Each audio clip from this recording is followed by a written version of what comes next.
Everyone, welcome back to my channel logic gainers. My name is Nida. तो आज की video में हम लोग कंटिन्यू करने वाले हैं क्लास 8th साइंस का chapter number 4 which is materials, metals and non metals. Last वाली जो हमारी वीडियो थी उसमें हमने देखा था कि जो मेटल्स होते हैं और जो नॉन मेटल्स होते हैं उसमें कौन कौन सी फिजिकल प्रॉपर्टीज होती हैं। आज की वीडियो में हम लोग केमिकल प्रॉपर्टीज की बात करने वाले हैं।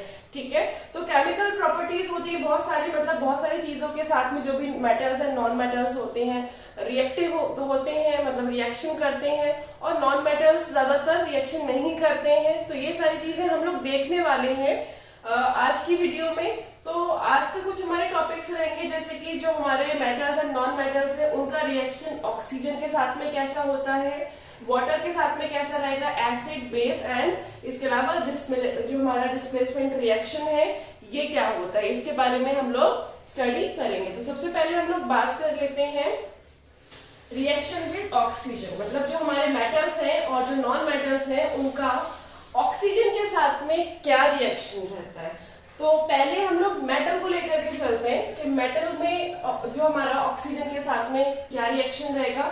तो मेटल में अगर आप लोगों ने क्लास 7th में पढ़ा होगा ये वाला टॉपिक के मैग्नीशियम रिबन होता है, वो एक मैग्नीशियम क्या हो गया, एक मेटल हो गया। जब आप उस रिबन को बर्न करते हैं तो वो एक ऑक्साइड बनाता है ना। तो आप लोगों ने ये चीज पढ़ी थी कि जो हमारा मैग्नीशियम होता है जब ये ऑक्सीजन के साथ में रिएक्शन करता है तो क्या बनता है, इसका मैग्नीशियम ऑक्साइड बन जाता है ना। तो ये क्या हो गया, हमारा ऑक्साइड हो गया। अगर इस ऑक्साइड को आप क्या करो, वाटर के साथ में मिला दो, ठीक है, ये हमारा क्या बन गया, एक तरीके से क्या होगी, ऐश बन जाएगी, एक राख बन जाएगी ये, जिसको हम लोग मैग्नीशियम ऑक्साइड बोल देंगे। अब इसको हम लोग अगर वाटर के साथ में ऐड कर दें तो ये हाइड्रोक्साइड बना लेता है, जो कि मैग्नीशियम हाइड्रोक्साइड होगा।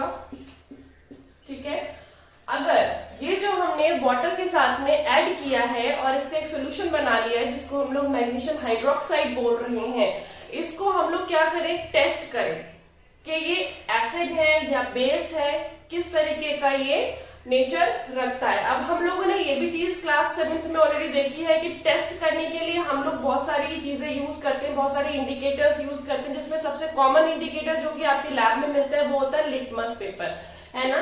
तो अगर litmus paper, red litmus paper जो है हमारा वो टर्न हो जाता है ब्लू में, तो इट मीन्स क्या होता है कि जो हमारा सब्सटेंस है वो नेचर का कैसा होगा, बेसिक होगा। और अगर ब्लू लिटमस पेपर हमारा रेड हो जाता है, ठीक है, तो नेचर कैसा होगा हमारा, उसका जो भी सब्सटेंस है वो होगा एसिडिक। यही पढ़ा था ना हमने। अब हम बात कर लेते हैं कि जब हमने ये चीज सोल्यूशन बना लिया वाटर के साथ में मैग्नीशियम ऑक्साइड का, तो जब अगर हम इसमें रेड लिटमस पेपर को डिप करते हैं ना, तो उस केस में जो कलर है वो किस में चेंज हो जाएगा, ब्लू में चेंज हो जाएगा। ठीक है, तो इसका मतलब क्या है कि जो हमारा जो मैग्नीशियम ऑक्साइड है उसका नेचर कैसा है, बेसिक है, उसका नेचर हमेशा बेसिक रहेगा।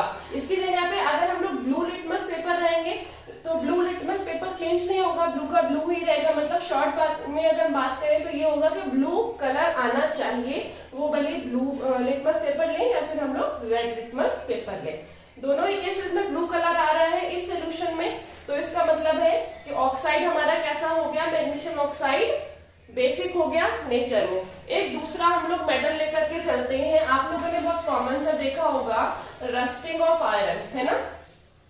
तो रस्टिंग ऑफ आयरन में क्या होता है कि जब भी हमारा जो आयरन है वो कांटेक्ट में आता है ऑक्सीजन और वाटर के, मतलब जो जितना भी हमारे जो एयर में क्या होता है, ऑक्सीजन भी होती है और वाटर वेपर्स भी होते हैं। तो जब भी आयरन है हमारा विच इज Fe, ये ऑक्सीजन और वाटर के कांटेक्ट में आता है तो ये रस्ट बनाता है, जिसका फॉर्मूला होता है Fe2O3, यही रहेगा, दिस इज कॉल्ड रस्ट। अब ये जो रस्ट है आपने देखा होगा आयरन के ऊपर एक ब्राउन कलर से एक लेयर सी आ जाती है। अगर आप उस लेयर को हटाएंगे जिसको हम लोग रस्ट बोलते हैं और उसको हम लोग क्या करें, वाटर में मिला दें, वाटर में मिलाने के बाद में हम अगर उसका एक सोल्यूशन बना लेते हैं और उसमें हम लिटमस पेपर, जो भी हमारा रेड लिटमस पेपर है, उसको हम डिप करें करेंगे तो वो भी किस में टर्न हो जाएगा, ब्लू में टर्न हो जाए होगा। तो ये क्या हो गया हमारा फेरस ऑक्साइड हो गया, जिसको हम लोग रस्ट बोल रहे हैं। तो ये भी हमारा नेचर क्या, इसका नेचर कैसा होगा, इस ऑक्साइड का नेचर भी कैसा होगा, बेसिक होगा। तो इससे भी हमें पता चलता है कि जो हमारे मेटालिक ऑक्साइड होते हैं, जैसे कि फेरस ऑक्साइड हो गया, या तो फिर अभी जो हमने बात की थी मैग्नीशियम ऑक्साइड, इनका नेचर कैसा है, बेसिक होगा। तो एक और भी एक छोटा सा अगर हम रिएक्शन की बात करें, जैसे कि कॉपर होता है, कॉपर हमारी एटमॉस्फेयर में कार्बन डाइऑक्साइड गैस और ऑक्सीजन, इसके अलावा जो वाटर वेपर्स होते हैं, इनके साथ में रिएक्शन करता है। रिएक्शन करने के बाद में ये क्या करेगा, और एक तो बनाएगा कॉपर कार्बोनेट बना देता है, ठीक है। इसके अलावा कॉपर ऑक्साइड बनाता है। इस कॉपर ऑक्साइड को भी जब हम लोग वाटर, आपने देखा होगा कभी कभी जो कॉपर होता है, कॉपर के ऊपर एक ग्रीन कलर की लेयर सी जम जाती है। तो अगर हम उसको वाटर के साथ में मिक्स करते हैं, ये जो ऑक्साइड हमारा बना है ना, जब हम इसको चेक करेंगे लिटमस पेपर से, तो इसका कलर भी कैसा हो जाएगा, ब्लू कलर हो जाएगा। तो जितने भी हमने यहाँ पर रिएक्शंस देखे हैं, इन सबसे हमें ये क्या चीज पता चलती है, फाइनल रिजल्ट क्या आता है, फाइनल रिजल्ट ये आता है हमारा कि जितने भी मेटल के ऑक्साइड्स होंगे, क्योंकि अभी तक हम लोग सिर्फ मेटल की बात कर रहे हैं, तो जितने भी मेटल के ऑक्साइड्स होंगे वो क्या होंगे, हमारे बेसिक होंगे नेचर में। तो हम लोग बोल सकते हैं कि all metal oxides are basic in nature, ठीक है। तो इसमें हमें क्या करना है कि सबसे पहले जो हमारा सल्फर का जो पाउडर होता है ना, सल्फर का पाउडर होगा, इसको हम लोग क्या करेंगे, सल्फर पाउडर को हम लोग एक डीफ्लैग्रेटिंग हमारा स्पून आता है। डीफ्लैग्रेटिंग स्पून कैसा होता है कि जैसे कि मान लो इसका ये ऐसे पार्ट है और ये इस तरीके से, इस तरीके का स्पून होता है। नॉर्मली हमारे जो स्पून होते हैं वो इस तरीके के होते हैं,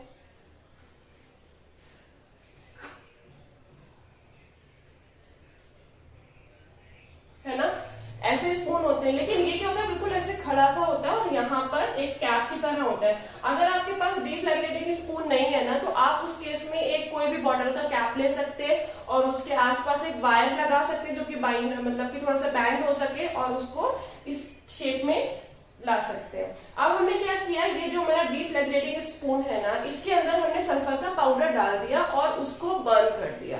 बर्न करने के बाद जैसे हमने बर्न किया, एक जार लेंगे और जार के अंदर इसको हम लोग बिल्कुल पैक कर देंगे, ठीक है। अब इसमें से क्या होगा, एक गैस रिलीज होगी, वो गैस क्या है, इसके अंदर रहेगी, लेकिन इसका जो लिड है वो एकदम एयर टाइट है, ताकि इसकी जो गैस है वो बाहर नहीं जा पाए।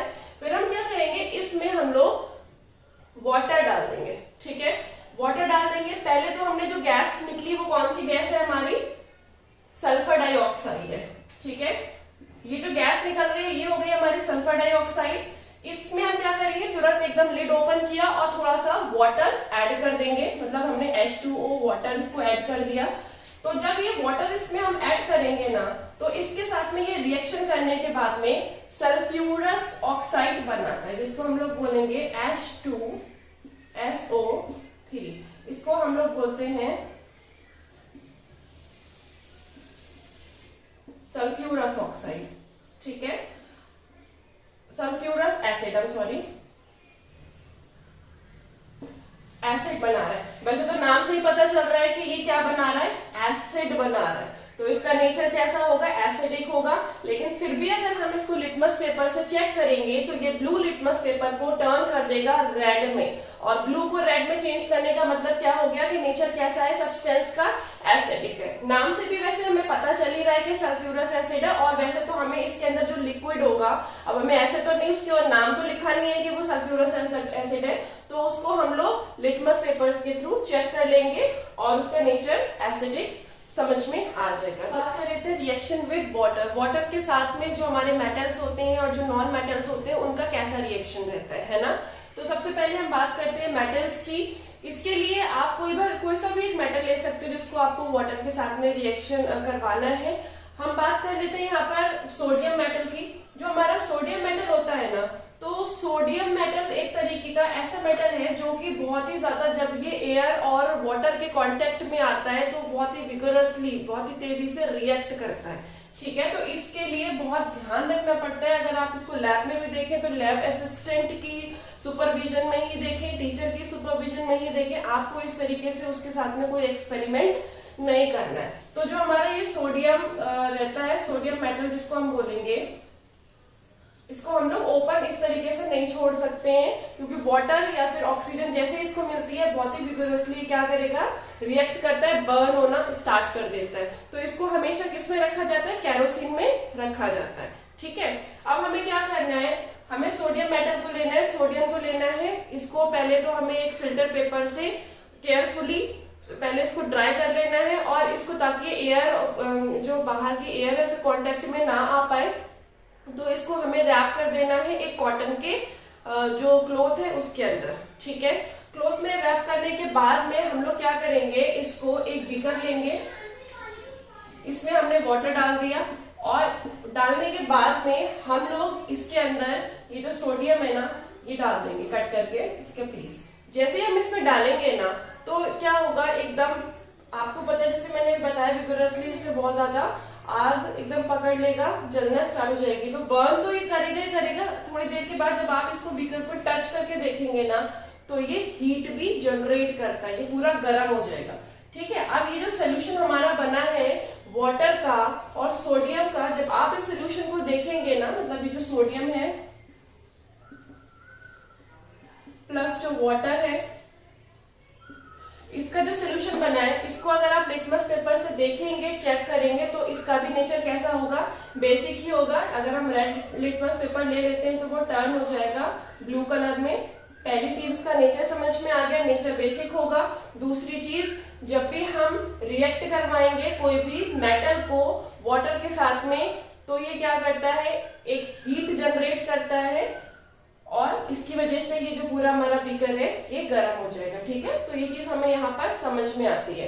नेक्स्ट हमारी बात होती है कि अगर हम बात करें कि ये नॉन मेटल के साथ में कैसा रिएक्ट करता है, उससे पहले देखो यहाँ पर तो हमने एक चीज देख ली कि जो हमारा सोडियम मेटल होता है वो तो जो हमारी वाटर है उसके साथ में बहुत ही जल्दी फास्ट रिएक्ट कर रहा है, लेकिन जरूरी नहीं कि सारे जो मेटल है वो सोडियम मेटल की तरह ही हो, रिएक्ट सब करते हैं। ठीक है, हाइड्रोक्साइड बनाएंगे और अलग अलग प्रॉपर्टीज उसमें आपको दिख जाएंगे, रिएक्शन होगा, लेकिन जरूरी नहीं है कि रिएक्शन इतना फास्ट हो। जैसे कि आयरन होता है, आयरन भी क्या करेगा, वाटर के साथ में रिएक्ट करता है, लेकिन उसका जो रिएक्शन होगा स्लो होगा। ठीक है, बट नॉन मेटल की बात करें तो नॉन मेटल में ऐसा कुछ नहीं है। नॉन मेटल क्या करेगा, जैसे कि हम फास्फोरस की बात करें जो कि एक नॉन मेटल है, तो फास्फोरस जो होता है वो ऑक्सीजन के साथ में रिएक्ट करता है बहुत जल्दी। वो वाटर के साथ में कोई रिएक्ट नहीं करता, वो ऑक्सीजन के साथ में रिएक्ट करता है। तो इसीलिए हमेशा उसको ओपन में नहीं रख सकते, क्योंकि ओपन में ऑक्सीजन है तो वो क्या होगा, बर्न करना स्टार्ट हो जाएगा। तो इसीलिए हमेशा उसको डिप करके रखा जाता है वाटर के साथ में। इससे हमें क्या पता चलता है कि जो नॉन मेटल्स होते हैं ना, वो कभी भी डू नॉट रिएक्ट विद। अब यहाँ पे हमें चीज समझ में आ रही है कि जब हम फास्फोरस या फिर नॉन मेटल को रख ही रहे हैं पानी के अंदर उसको सेव करने के लिए, तो ऑब्वियसली वो वाटर के साथ में कोई भी रिएक्शन नहीं कर रहे। तो नॉन मेटल कोई भी रिएक्शन नहीं करते, बट जो मेटल्स होते हैं वो रिएक्ट भी करते हैं और उसके साथ में एक हीट भी जनरेट करते हैं। ठीक है, आई होप ये आपको समझ में आ गया है। नेक्स्ट हम बात कर लेते हैं कि जो हमारे मेटल्स और नॉन मेटल्स जो होते हैं वो एसिड और बेस के साथ में किस तरीके से रिएक्ट करते हैं। तो एसिड के साथ में ये क्या करेंगे, जब भी हमारा कोई मेटल या नॉन मेटल है ना,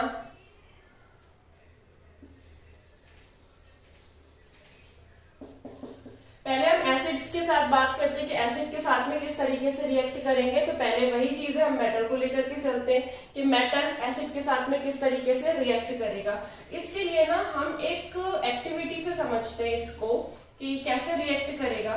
कि सबसे पहले तो हमने एक लैंप ले लिया, यहाँ पर हमने क्या किया है, एक ट्यूब ले लिए जिसको पूरी तरीके से एयर टाइट है, ठीक है। यहाँ पर हमने एक पाइप इसके साथ में ऐड कर दिया है, जोड़ दिया है, और फिर हम इस पाइप को एक टब ले लेते हैं। इसमें हमने क्या किया, वाटर फिल कर दिया, इसमें डाल देते हैं। अब हम इस ट्यूब में क्या करेंगे, एसिड ले लेंगे, क्योंकि मेटल को रिएक्ट किससे करवाना है, एसिड से करवाना है। तो हमने डाइल्यूट सल्फ्यूरिक एसिड ले लिया यहाँ पे, ठीक है। ये हो गया हमारा डाइल्यूट H2SO4, सल्फ्यूरिक एसिड हमारा H2SO4 होता है। जब इसमें हम कोई भी मेटल डाल देंगे, हमने कोई आयरन डाल दिया या जिंक डाल दिया, लेट्स से हमने यहाँ पर डाल दिया जिंक Zn, ठीक है। तो जब ये रिएक्ट करेगा, जिंक आपस में जब ये रिएक्ट करते हैं तो यहाँ से गैस रिलीज होती है, ठीक है। वो गैस एक बबल्स के फॉर्म में आपको यहाँ पर दिखेगी, ठीक है। और जो बबल्स, इन बबल्स के पास में जैसे ही कोई आप लाइटर वगैरह या मैच स्टिक जलाओगे ना, तो पॉप का साउंड आता है। जैसे होता है ना, कभी कभी आपने फुलझड़ियां देखी होंगी दिवाली के टाइम पे, जलती हुई चिटर पटर की आवाज आती है ना, तो वैसे पॉप की आवाज आएगी। और ये जो साउंड होता है, ये कौन सी गैस का होता है, ये होता है हमारा हाइड्रोजन गैस, ठीक है। तो इससे हमें क्या समझ में आता है कि whenever any metal react with acid it generate hydrogen gas, ठीक है। ये हाइड्रोजन जो गैस होती है उसको जनरेट करता है। इसको हम लोग ना एक रिएक्शन के थ्रू भी समझने की कोशिश करते हैं। जैसे कि ये हो गया हमारा जिंक, जो कि क्या है, हमारा मेटल है, ठीक है। और इसको हम किसके साथ रिएक्ट करवा रहे हैं, सल्फ्यूरिक एसिड के साथ में, जो कि क्या है, हमारा एक एसिड है। जब इनका रिएक्शन आपस में होगा तो क्या हो जाएगा, ZnSO4, मतलब कि जिंक सल्फेट हमारा हो गया। इसके अलावा एक हाइड्रोजन गैस रिलीज होगी। तो समझ में आ गया है वो आपको। नेक्स्ट हम बात कर लेते हैं कि ये जो हमारा एसिड होता है, ये नॉन मेटल के साथ में कैसे रिएक्ट करता है। तो मैं आपको बता दूं, जैसे कि नॉन मेटल वाटर के साथ में कोई भी रिएक्शन नहीं करते, उसी तरीके से नॉन मेटल कभी भी एसिड्स के साथ में रिएक्शन नहीं करते हैं। तो दोनों में एक चीज कॉमन है वाटर और एसिड के केस में, कि इन दोनों के साथ ही नॉन मेटल्स रिएक्ट नहीं करेंगे। वही चीज यहाँ पे मैं आपको दोबारा बता देती हूँ कि non metals do not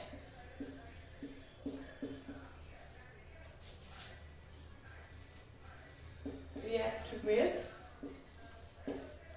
acids, ठीक है। I hope this is clear to you. आता है यहाँ पर रिएक्शन विद बेसिस। जो बेसिस होते हैं वो उसके साथ में मेटल्स और नॉन मेटल्स किस तरीके से रिएक्ट करते हैं, इसको समझने के लिए सबसे पहले हम लोग अगर मेटल की बात करें तो एक एक्टिविटी के थ्रू समझने की कोशिश करते हैं, ठीक है। तो मेटल जो होता है ना, यहाँ पर हमने क्या किया है, एक बीकर ले लिया है या तो फिर हमने एक ट्यूब ले ली है। इसमें हम क्या करेंगे, कोई भी बेस डाल दिया। बेस तो अब ऐसी चीज हो गई कि भाई उसको सोल्यूशन बनाने के लिए वाटर ऐड करना पड़ेगा। तो मैंने ले लिया यहाँ पर सोडियम हाइड्रोक्साइड, ठीक है। और इसको मैंने वाटर के साथ में ऐड करके एक सोल्यूशन बना दिया। वो सोल्यूशन क्या किया, मैंने इसमें डाल दिया, ओके। इसमें डालने के बाद में अब मुझे इसमें मेटल ऐड करना है, तो मैं कोई सा भी मेटल ऐड कर सकती हूँ। लेट्स से मैंने यहाँ पे एल्यूमिनियम ऐड कर दिया, ठीक है। एल्यूमिनियम जैसे ही मैं इसको ऐड करूंगी तो इसके ऊपर से भी एक गैस रिलीज होना स्टार्ट हो जाएगी। और जब उस गैस के पास में मैं मैच स्टिक ले जाऊंगी तो यहाँ पर भी क्या होगा, हाइड्रोजन गैस पता चलेगी कि हमारी कौन सी गैस रिलीज हो रही है, हाइड्रोजन गैस रिलीज हो रही है, क्योंकि वही वो पॉप का साउंड आना स्टार्ट हो जाएगा। तो इससे भी हमें क्या पता चलता है कि metals react with basis and release metals react with bases and release hydrogen gas, ठीक है। इसमें भी क्या होगा, हाइड्रोजन गैस रिलीज करते हैं। अब थोड़ा सा कॉम्प्लेक्शन यहाँ पर आ जाए, थोड़ा जो नॉन मेटल हमारा होता है ना, तो ये बेसिस के साथ में किस तरीके से रिएक्ट करता है, ये थोड़ा सा इसलिए कॉम्प्लेक्स है क्योंकि जब भी हमारा नॉन मेटल बेसिस के साथ में रिएक्ट करता है ना, तो कोई एक दो प्रोडक्ट नहीं बनाता, ये ज्यादा, एक से ज्यादा हमेशा प्रोडक्ट बनाता है। तो इसीलिए इसका जो रिएक्शन होता है वो थोड़ा सा कॉम्प्लेक्स हो जाता है। उसको हम लोग देख लेते हैं फिर भी कि कैसे रहेगा। कि मान लो यहाँ पर मैंने कोई भी एक ले ली, जैसे कि मैंने क्लोरीन ले लिया यहाँ पर, ठीक है, मैंने क्लोरीन ले लिया, उसको मैंने किसके साथ में रिएक्ट करवाया, अपने बेस के साथ में रिएक्ट करवाया, तो यहाँ पर क्या हो जाएगा, एक तो ये बना लेगा सॉल्ट, ठीक है, NaCl जो कि एक सॉल्ट होता है। इसके अलावा यहाँ पर ये बनाएगा NaOCl प्लस, इसके अलावा यहाँ पर ये वाटर को भी रिलीज करेगा, ठीक है। तो यहाँ पर मेन चीज जो समझने की, एक प्रोडक्ट तो हमारा ये बन गया, एक प्रोडक्ट हमारा ये बन गया, तो ये मेन चीज हो गई, ये हो गया हमारा सॉल्ट हो गया। तो इस तो नेक्स्ट आता है हमारा डिस्प्लेसमेंट रिएक्शन। डिस्प्लेसमेंट रिएक्शन क्या होता है? डिस्प्लेसमेंट मतलब कि क्या हो गया कि कोई भी एक चीज जो पहले से है उसको हटा करके खुद उसकी जगह पर आ जाना, उसको रिप्लेस कर देना, ये हो गया डिस्प्लेसमेंट, ठीक है। तो ये रिएक्शन किस तरीके से करता है, कि क्या होता है, वो हम समझेंगे इसमें। तो आप लोगों ने रियल लाइफ में भी देखा होगा, ज्यादा पावरफुल जो चीज होती है वो कम पावरफुल को क्या करती है, उसके ऊपर अपना हक समझती है, या तो फिर क्या करेगी, उसके ऊपर अपनी पावर को दिखाएगी। यही होता है, अपना क्या करेगी, पावर को शो करती है कि मैं ज्यादा पावरफुल हूँ।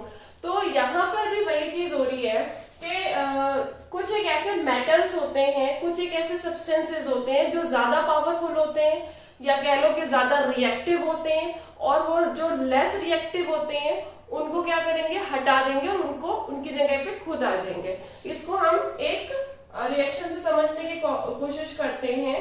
जैसे मैंने ले लिया कॉपर सल्फेट, ठीक है, कॉपर सल्फेट, कॉपर का जो कलर है यहाँ पर, कॉपर सल्फेट जो होगा इसका कलर होगा कैसा, ब्लू कलर होगा, ठीक है। अब क्या किया मैंने, यहाँ पे कॉपर सल्फेट का कलर ब्लू है और मैंने इसको रिएक्शन किसके साथ में करवा दिया, जिंक के साथ में करवा दिया। जिंक जो होता है ना, अगर मैं कॉपर की बात करूं और जिंक की बात करूं, तो जिंक जो होता है वो कॉपर की कंपेयर में ज्यादा रिएक्टिव होता है, मतलब ज्यादा पावरफुल हो गया, ठीक है, ये ज्यादा रिएक्टिव होगा। ये जिंक जो होता है ना, ये जो हमारा आयरन होता है उससे भी ज्यादा पावरफुल होता है। तो हम कॉपर ले लें या पावरफुल ले लें, दोनों के ही केस में जिंक की पहले चलेगी क्योंकि ये ज्यादा रिएक्टिव है। तो ये क्या करेगा यहाँ पर, ये इस केस में कॉपर को यहां से हटा देगा, ठीक है, कि तुम हट जाओ। फिर क्या करेगा, कॉपर की जगह पर खुद आ जाएगा और इसको हटा देगा। तो ये क्या हो गया, जिंक सल्फेट बन गया, जिंक आ गया SO4 के साथ में, और बेचारा ये जो कॉपर है इसको क्या कर दिया, अकेला कर दिया, ठीक है।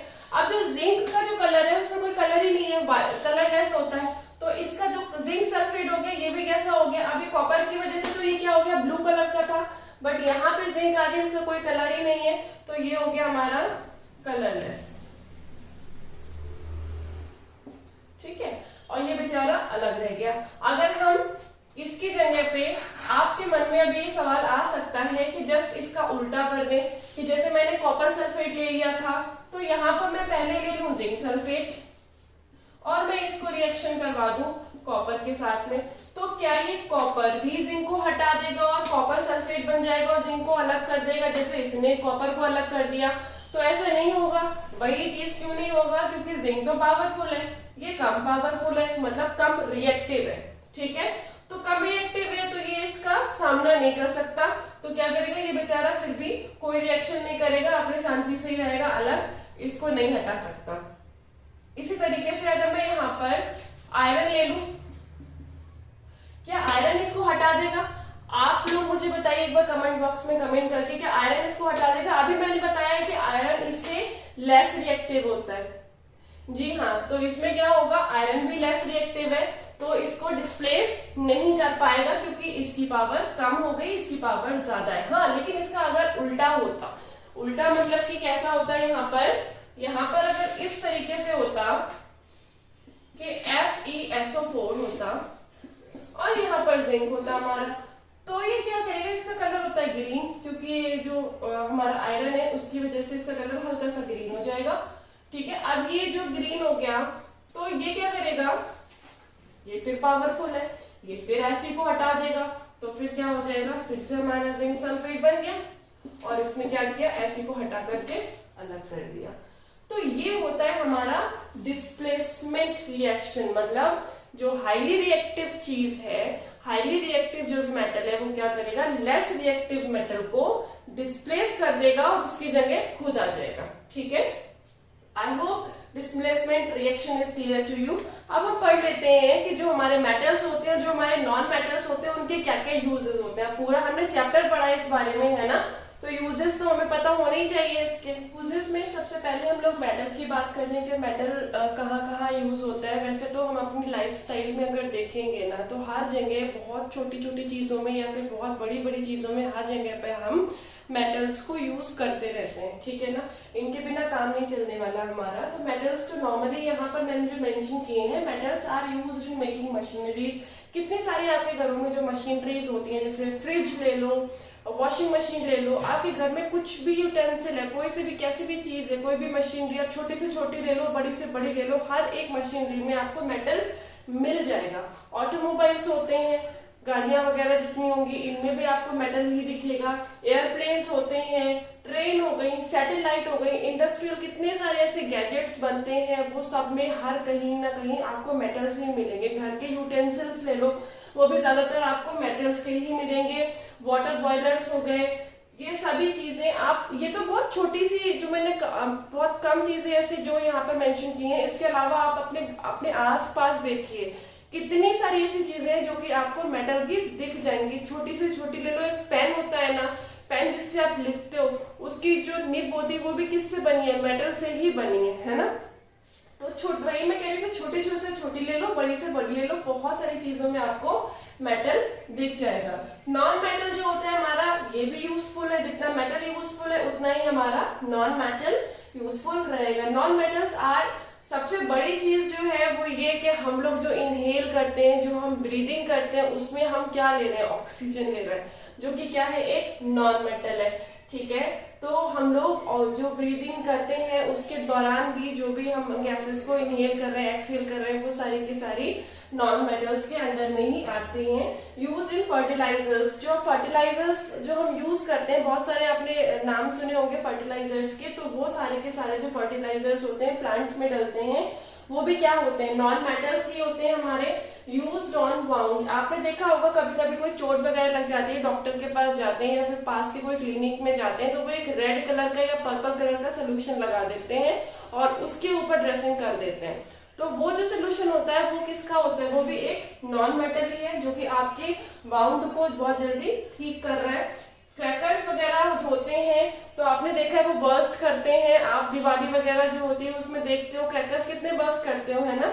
तो उसमें जो मटेरियल यूज का होता है वो कौन सा मटेरियल होता है, वो भी हमारा नॉन मेटल ही होता है। तो जैसे यहाँ पर भी कुछ ही चीजें मैंने मेंशन की हैं, इसके अलावा वास्ट यूज है इनका, बहुत ज्यादा यूज है, अलग अलग इंडस्ट्रीज में, अलग अलग एरियाज में इसका यूज है मेटल्स का। उसी तरीके से ये बहुत ही कुछ ही एक टॉपिक्स जो मैंने लिखे हैं जिस पर हम लोग नॉन मेटल्स का यूज देख रहे हैं। इसके अलावा भी बहुत सारे यूजेस हैं नॉन मेटल्स के, जो कि अगर आप थोड़ा सा रिकॉल करोगे तो आपको पता चलेगा। आप कमेंट बॉक्स में कमेंट करके बताइए कि इनके अलावा और कहाँ कहाँ यूजेस हैं नॉन मेटल्स के एंड मेटल्स के, जो आप इस समय पर ऑब्जर्व कर पा रहे हो अपने आसपास। ठीक है, आज की वीडियो आपको कैसी लगी आप कमेंट बॉक्स में कमेंट करके जरूर बताइएगा। अगर अच्छी लगी हो तो अपने फ्रेंड्स के साथ में इसको शेयर करिए, और अगर आप चैनल पर नए हैं तो सब्सक्राइब करना बिल्कुल मत भूलिएगा, लाइक करिए वीडियो को। चलिए मिलते हैं अपनी नेक्स्ट वीडियो में, till the time bye, take care.